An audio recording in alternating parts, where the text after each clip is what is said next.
Hello there, Peter Saturday from Universal Dork here today to talk about Werewolves! Yes, this film is at select theaters on a limited run, and yesterday I went to a matinee. I wasn't really sure actually what to expect, but I was kind of hoping that this was going to give me some really fucking cool practical werewolf action. Now this movie is a smaller budget film. I'm not quite sure how or why this thing is getting put into theaters right now. I'm thinking maybe it has something to do with the success of movies like Terrifier or Skinamarink. Now, I am not a fan of Skinamarink, but I guess that did pretty good for a movie with such a low budget. And the Terrifier stuff, I guess, the practical effects are cool, but as far as I'm concerned, that Terrifier is way overhyped. It does feature some really great practical gore, but maybe a little bit too much and just not enough story. I might check out the third one for this Christmas thing, and maybe I'll give you my thoughts on the whole Terrifier franchise and why I think it sort of sucks. But that's a whole nother story, so we'll get to that eventually. But today I wanted to talk about this movie, Werewolves, which is directed by this guy, Stephen C. Miller, who directed another film from 2012 that I'm a pretty big fan of. In fact, I've got the Blu-ray here. I just recently bought this, The Aggression Scale. I highly recommend this film as well. It tells a pretty unique little story of this family who's living out in the countryside, and these hitmen descend upon their home. They're looking for $500,000, $500,000, and they suspect that this family or the parents there or the father has stolen the money from them. So they send these hitmen over to get the money back and take them out. The only problem is this family has an emotionally disturbed son that lives there. Now, this guy is kind of like a character, I would say, sort of like maybe Dexter when he was a kid. So the Aggression Scale, I think, is really unique because of its unlikely main character and sort of protagonist of this movie. This psychotic kind of Macaulay Culkin, Home Alone style lead character that's taking on all of these badass, burly hitmen. It's a really fun thing to watch unfold on screen. It goes a lot of dark places and gets really bonkers.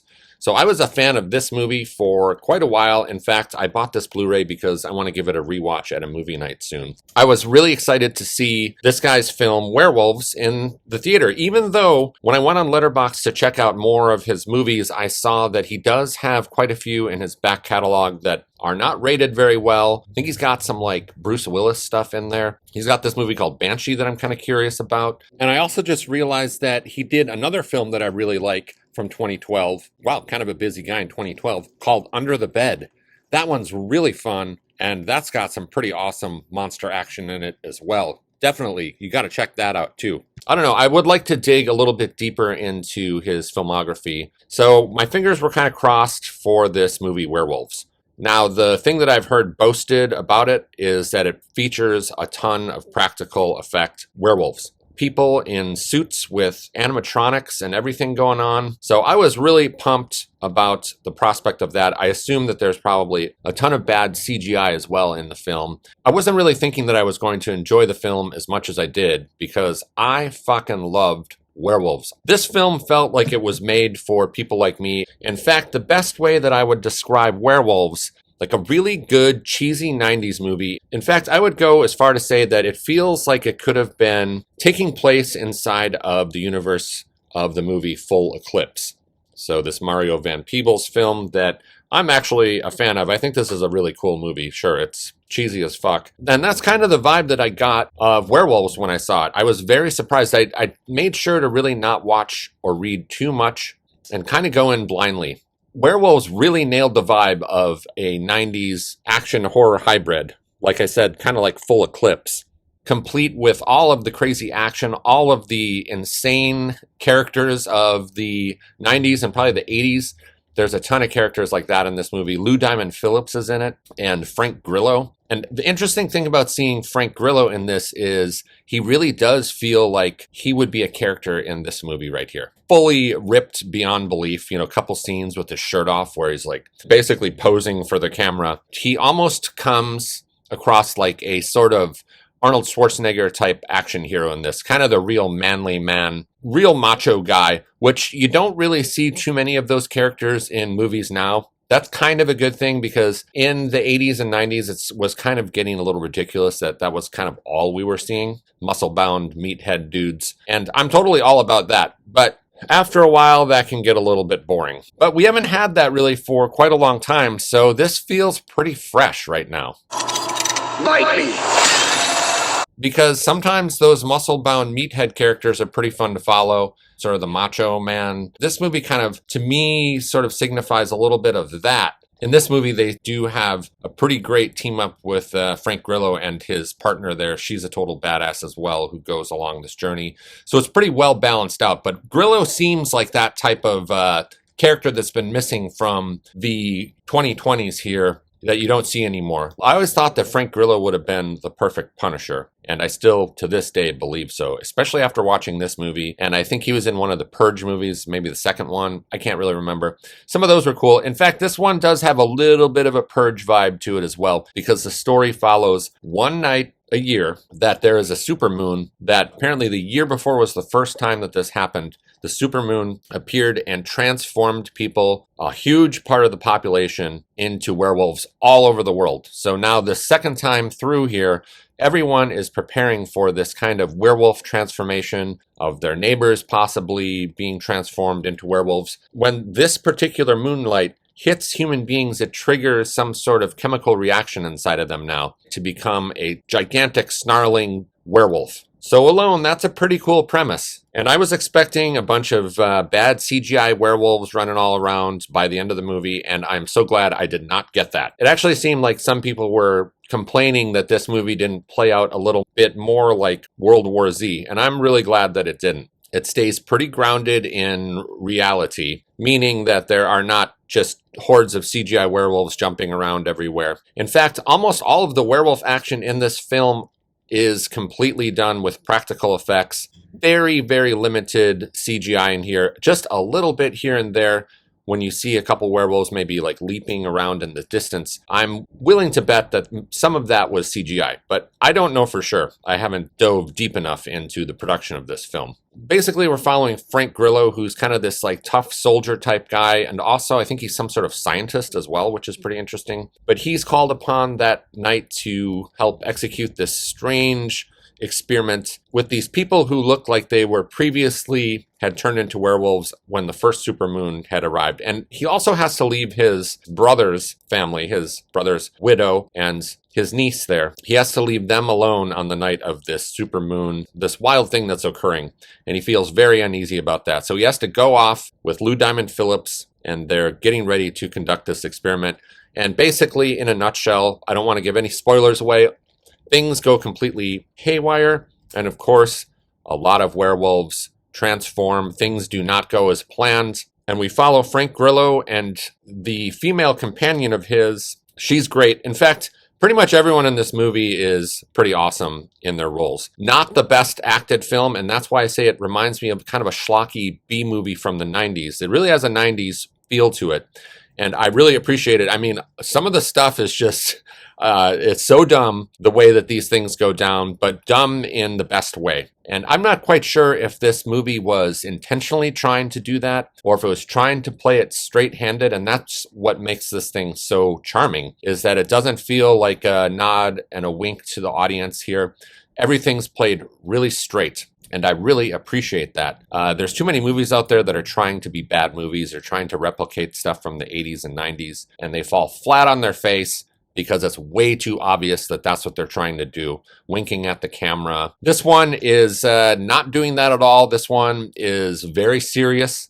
Some very unpredictable things unfold as well with some of the main characters that I didn't see coming. But all in all, this movie delivers every damn thing and so much more than I was hoping for. And really what I would attribute all of that to is kind of the special effects on hand here in this film are so impressive. These werewolves are some of the best ones that I've seen put to screen. Kind of has a little bit of a Dog Soldiers vibe to it. But if you're a fan of like The Howling, I would say that the wolves in this feel very similar to The Howling. Especially that scene, you remember the scene in The Howling where there's that transformation going on? It's kind of like the iconic one. They remind me of that style werewolf.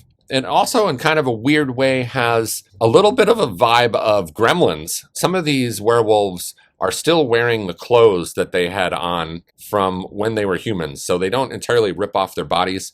And that is some of the coolest shit here is what some of these werewolves look like when you see them in their wolf form and they're still, wearing some of the same clothes, or some of them have like earrings and stuff. There's a character in here that wears some face paint. It really, these werewolves have a lot of personality in similar ways as like the Gremlins did in the first film. It feels like a mashup of all of the things that I love. The action here is pretty incredible. Real sets and like car crashes and stuff like that.